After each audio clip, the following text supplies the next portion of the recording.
Hey everyone, let's talk about swabbing your clarinet. So I recently attended a repair workshop given by the amazing Bruce Marking and Lisa's Clarinet Shop.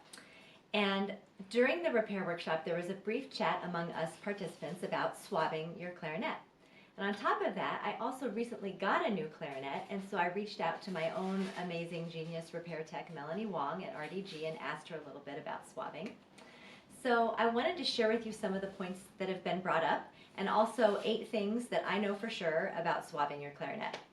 So the main debate that rages on is, are you supposed to swab from the top down, like this, or from the bottom up? So here are some things that people were saying about swabbing. So the people that said to swab from the top down said, well, it will get stuck less frequently this way. Funny enough, the people that said to swab this way said it will get stuck less frequently this way. So what is everybody talking about when they say their swab is getting stuck in their clarinet? Well, clarinets have a register tube and it sticks out into the bore of the clarinet. Maybe you can see it sticking out in there. And that is what the swab is getting stuck on. So another point that was made was that as you're playing, a lot of moisture gets deposited on the upper joint. And so if you swab going down this way, then perhaps you're pulling moisture into a part of the clarinet that was not wet to begin with. And maybe that's not a great idea for the pads down there. But then another way to think of that would be that, maybe we're trying to have equal distribution of humidity on the inside of the clarinet. And so maybe it would be good to give some moisture to the bottom, right? So there's 2 ways to look at that too. Another factor is speed. So it is very fast just to throw the weight into the bell and you can pull it through really quick. This matters if you're like in the middle of a rehearsal trying to do a quick swab. And of course, it's a little bit harder and takes longer to get the weight aimed and balanced right through the middle of the top.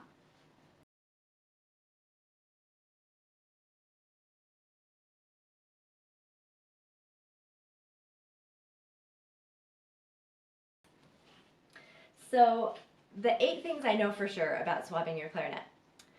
First of all, it almost doesn't matter top to bottom, bottom to top.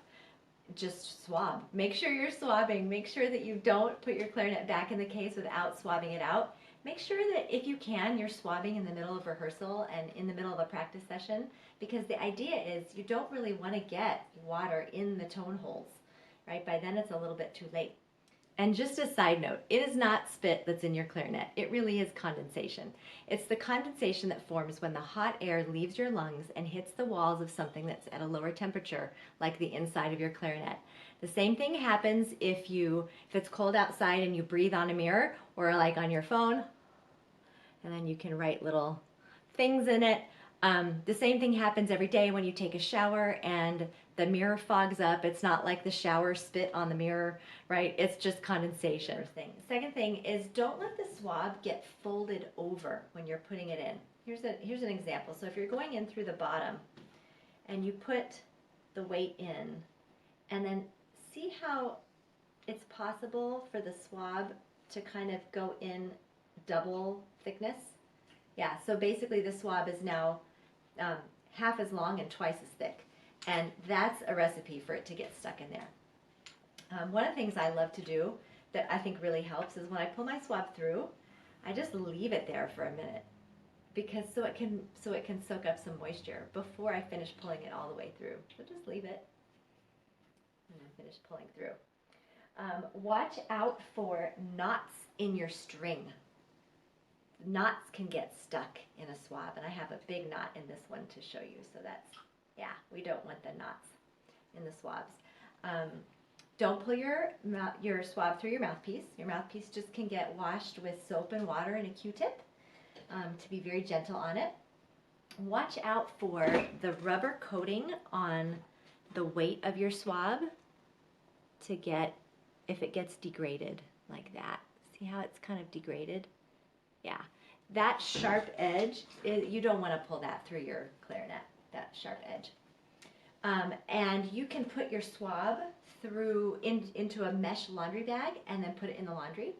How do you know it's time to wash your swab? If you smell it, you'll know for sure if it's time to wash your swab or not. Swab out the sockets. The sockets are the little spots where the tenons go. These are your sockets in there, right? This is the tenon and these are the sockets.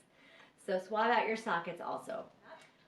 And then I guess lastly, I'll just say it one more time because it's so important. No matter how you do it, no matter what you use, just make sure you're swabbing your clarinet. It's so important. It's going to make your clarinet last a lot longer and stay a lot healthier.